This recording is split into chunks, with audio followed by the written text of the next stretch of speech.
po si Deborah Silva Bernaldez. May isa po kong anak na babae at nagtatrabaho po ako bilang isang secretary. Ang sweldo namin mag-asawa ay pumapasok sa aming payroll account. Ang pinaghirapan naming sweldo, safe dahil sa account. Kailangan rin paghandaan ang kinabukasan kaya mahalagang mag-budget.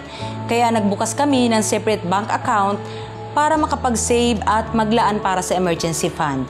Bilang isang ina, marami akong responsibilidad at gawain.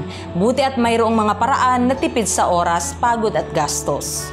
Sa mga bills, mas madaling gamitin ang aking e-money account para sa utilities tulad ng kuryente, tubig, internet at credit card.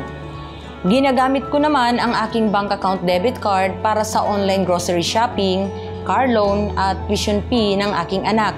Safe at convenient ito. Hindi ko na kailangan lumabas ng bahay. Ganun lang kadali, kabilis at sigurado ang transaksyon pag may account. Mas marami pa akong oras para makipaglaro sa aking anak.